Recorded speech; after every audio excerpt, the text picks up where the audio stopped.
Hi అండి. అందరూ ఎలా ఉన్నారు? బాగున్నారా? ఈ వీడియో వచ్చేసి ట్యూస్డే ఆఫ్టర్నూన్ తీసిన వీడియో అండి.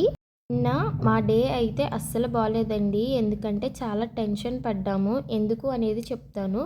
మా అమ్మమ్మ పొద్దున్నే 6 గంటలకైతే లేచిందండి. అమ్మమ్మ లేవడంతోనే అమ్మమ్మకి తల తిరగడం అయితే మొదలైందండి. అలాగే వామిటింగ్స్ వచ్చేలాగా అనిపించింది. ఇంకా అమ్మమ్మకైతే చాలా టెన్షన్ వచ్చేసింది. అందుకని పొద్దున్నే హాస్పిటల్కి అయితే తీసుకెళ్ళిపోయాము. ఇంకా అక్కడ డాక్టర్ గారు అయితే లో బీపీ వచ్చిందమ్మా, బీపీ డౌన్ అయింది అని అయితే చెప్పారు. డాక్టర్ గారు అయితే వెంటనే 2 ఇంజెక్షన్లు చేసేసారు. అలాగే సెలైన్ బాటిల్ కూడా ఎక్కించాలమ్మా అని చెప్పారు. కానీ అమ్మమ్మకి భయం వేసి ఇంకా సెలైన్ బాటిల్ అయితే ఎక్కించుకోలేదు. డాక్టర్ గారు అయితే టాబ్లెట్స్ రాశారు. అలాగే ఓఆర్ఎస్ ప్యాకెట్స్ ఇచ్చారండి. అమ్మ వచ్చిన తర్వాత ఓఆర్ఎస్ ప్యాకెట్ అయితే వాటర్లో కలిపేసి అమ్మమ్మకి ఇచ్చేసాను. ఇంకా అలా ఉండడం వల్ల ఆఫ్టర్నూన్ వరకు అయితే వంట ఏమీ చేయలేదు. అమ్మ అయితే ఉల్లిపాయ ముక్కలు కట్ చేస్తుంది. తమ్ముడైతే కోడిగుడ్లు ఒలుస్తున్నాడండి. తమ్ముడు తీసిన వస్తువు తీసిన చోట పెట్టడండి. తీసిన తర్వాత దాని పని అయిపోయిన తర్వాత ఇలా పక్కన పడేసి వెళ్ళిపోతాడు. ఇంకా అమ్మ అయితే ఉల్లిపాయ ముక్కలు అలాగే మునక్కాయ ముక్కలు అయితే కట్ చేసి పక్కన పెట్టేసింది.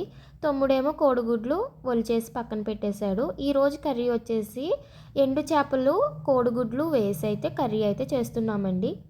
ఎంతమందికి ఎండు చేపలు అంటే ఇష్టం అనేది కామెంట్ చేయండి. నాకైతే అసలు ఇష్టం ఉండదండి. ఆ స్మెల్ కూడా అంతగా నచ్చదు. అసలు ఈ కర్రీయే నచ్చదు.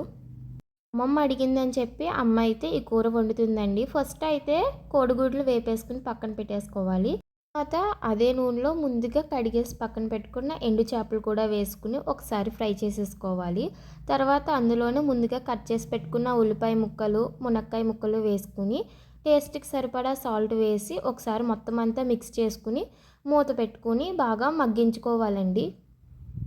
కర్రీ అయితే నాకు మా తమ్ముడికి అస్సలు నచ్చదండి. ఇంకా ఉల్లిపాయ ముక్కలు మగ్గిపోయిన తర్వాత అందులోనే సరిపడా కారం అయితే వేసుకుని ఒకసారి మొత్తం అంతా కూడా బాగా కలిపేసుకోవాలి. ఇందులో అయితే 3 కోడిగుడ్లు మాత్రమే వేస్తున్నామండి. ఒకటి అమ్మకి, ఇంకొకటి అమ్మమ్మకి, ఇంకొకటి జేజికి.